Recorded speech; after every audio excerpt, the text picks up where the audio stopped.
안녕하세요 여러분, Q&A 시간이 돌아왔습니다. 최근 OLED G8이 흥행하면서 이 34인치 모니터 시장에 관심을 갖는 분들이 점점 많아지고 있습니다. 그 중에서는 이 게이밍 모니터를 일반 사무용이나 작업용으로 써도 되는지 묻는 사람들도 있더라고요. 물론 쓰면 안 되는 건 아니지만 자칫하면 이 불필요한 소비와 불편한 작업 환경이 될 수 있기 때문에 저는 개인적으로 추천드리지 않는다라고 말씀드리고 싶네요. 그래서 이런 분들을 위해 오늘은 34인치 모니터 하나를 소개해볼까 합니다. 사실 오늘 소개할 제품의 전작이 정말 오랫동안 해먹은 제품으로 유명해요. 무려 5년간 34인치 사무용 시장을 주무르고 있었죠. 모니터가 보통 교체 주기가 2년 정도 되는데 그 교체 주기를 2번이나 뛰어넘어서 5년이라 이거는 고인 수준이 아니라 썩은 물 수준이.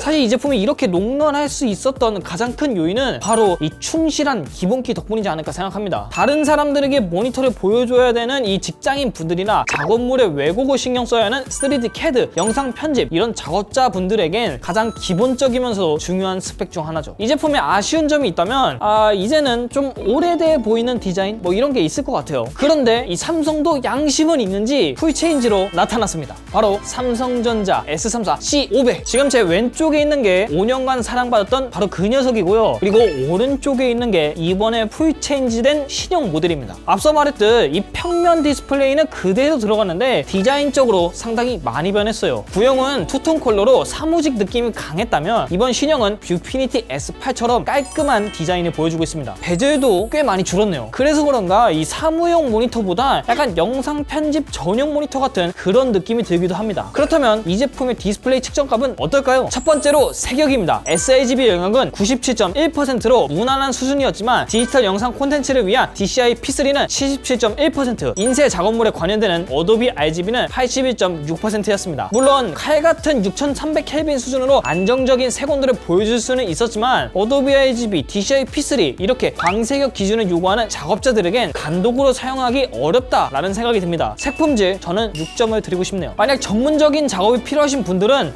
별도의 서브 모니터 하나 구비하시는 걸 추천드려요. 하지만 나머지 부분은 상당히 준수한 편인데 글자를 읽는 데 있어서 가장 중요한 픽셀 구조는 당연히 3서브 RGB 구조를 사용했기 때문에 가독성 부분에서도 문제가 없었습니다. 이어서 명암비를 보면 모든 상황에서 6000대 1이 넘는 수치가 확인되었죠. 원래 명암비는 이 VA 펜의 특성이라 하지만 전작이 5000대 1 수준이었다는 점을 봤을 때 이번 제품에서 어느 정도의 품질 개선이 있었다라고 판단이 됩니다. 명암비 8점 드리겠습니다. 명암비 외에 밝기도 개선이 되었는데 사무직 모니터들은 보통 200칸델라나 250칸델라 요 정도 수준의 밝기에서 실사용할 때 좀 어둡다 이런 반응들이 좀 있었어요. 솔직히 저도 동감하는 편이고요. 그런데 이 녀석의 밝기를 보면 사무직 모니터 치고는 상당히 높은 수준인 366.7칸델라입니다. 전작의 모델도 300칸델라가 넘는 수준이어서 나쁘다는 평가를 받지는 않았지만 이번 신형 웬만한 게이밍 모니터들보다도 밝은 모습, 저는 이거 8점을 주고 싶네요. 사실 이 제품 디스플레이는 재탕할 줄 알았거든요. 외형만 바꾸고 디스플레이 재탕하는 약간 그런 페이스리프트 그런 제품이라 생각이 들었는데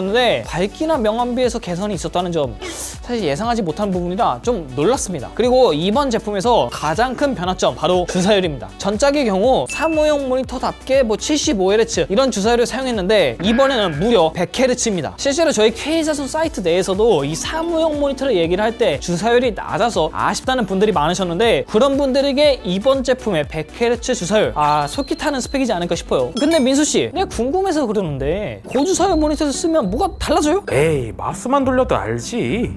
그래서 민수씨가 맨날 마우스만 돌리고 있는 거구나. 사실 이 고주사율의 이점? 이제는 굳이 설명을 안 해도 여러분들 다 아실 겁니다. 일반적인 상황에서의 이 부드러움만으로도 고주사율의 가치는 충분하거든요. 최근 작업자를 위한 노트북인 이 맥북 프로나 비즈니스 목적의 갤럭시 북 3 프로, 그램 이런 제품들도 120Hz, 90Hz 이렇게 넣는 거를 보면 아무래도 삼성은 이 사무용 모니터의 새로운 기준을 75Hz가 아닌 100Hz로 잡으려고 했던 게 아닌가 싶습니다. 이런 게이밍 모니터의 장점을 사무용에도 일부 이식하려는 시도 저는 나쁘지 않아 보여요. 물론 이런 시도만 한 게 아니라 사무용 모니터로서의 기능성도 빼먹지 않았습니다. 직장인 중엔 관리를 위해 투컴을 쓰는 경우도 있고 작업 때문에 윈도우와 맥 다른 플랫폼을 사용하는 사용자도 있는데 PVP, PIP 기능을 넣음으로써 한정된 공간에 좀 더 효율적인 작업 환경을 만들 수도 있습니다. 그런데 이 개인적으로 제가 좀 아쉬운 부분이 있다면 바로 이 스탠드를 말씀드리고 싶어요. 전작에도 마음에 드는 스탠드는 솔직히 아니었어요. 근데 2018년도에 나온 제품이니까 그럴 수 있다 쳐요. 근데 이번 제품 2023년도에 나온 제품인데 이런 스탠드는 좀 제대로 쓰려면 책이나 모니터 한 받침대 이런 거를 사용해야 하는데 모니터를 팔 때 그럼 이런 책이라도 줘요 좀. 밑에다 놓게. 아니, 그런데 이걸로 게임해도 되나? 뭐 당연히 게임을 해도 되죠. 능력 시간이 조금 느리긴 하지만 스토리 위주의 패키지 게임을 진행하는데 큰 불편함 없이 진행 가능했습니다. 물론 AMD FreeSync도 공식 인정을 받았고요. 하지만 뭐 어디까지나 사무용이니까 그 점 가만히 두시고요. 설마 여기서 오디세이를 기대하는 건 아닐 거 아니야. 설마 오디세이 기대하세요? 네, 지금까지 사무용의 새로운 기준 삼성 S34 C500을 살펴봤는데 이거를 아무리 생각을 해봐도 제 추측이 맞는 것 같아요. 이걸 개발한 사람이 본인이 쓰려고 만든 것 같아. 평면으로 위장해서 게이밍 모니터처럼 보이지도 않고 밝기도 어느 정도 꽤 높게 잡혀있고 혹여나 의심을 살 수 있으니 이 못생긴 버튼도 달아. 그럼 오늘도 이 제품의 추천 유형 한번 정해봐야겠죠. 이 제품 살까 말까 고민될 때 질러야 하는 유형. 그 첫 번째, 게이밍스럽지 않은 디자인의 34인치 평면 모니터를 찾는다. 두 번째, 사무용이어도 75Hz는 이제 좀 100Hz는 줘야지. 마지막으로 세 번째, 사무용과 영화 감상 둘 다 해결하고 싶다. 실제로 모니터를 구매하는 대다수 유저들 중에 가족들의 눈치가 보여서 구매하기 어렵다는 그런 의견이 꽤 있습니다. 그런데 이런 거 어디까지나 기본 베이스는 사무용이거든요. 그렇기 때문에 명분도 있고 스펙도 어느 정도 챙기고, 개인적으로는 오디세이 제품도 이렇게 한번 해줬으면 좋겠어. 오디세이 클래식 G8 뭐 이렇게. 하지만 반대 유형도 있습니다. 이 제품 살까 말까 고민될 때 접어야 하는 유형. 첫 번째, 사무용인데 스탠드 기능성이 없다? 두 번째, 가격이 좀 무용인데 사가 없어. 사실 가격이야, 전작도 시작가가 40대였다가 지금 할인가로 25까지 떨어진 거 보면 애도 뭐 금방 떨어지지 않을까 생각을 합니다. 믿습니다. 삼성이니까 30까지. 오케이? 네, 지금까지 저는 에디였고요. 궁금하신 점 있으시면 밑에 댓글 남겨주시고 다음 시간에 다시 돌아오겠습니다. 감사합니다.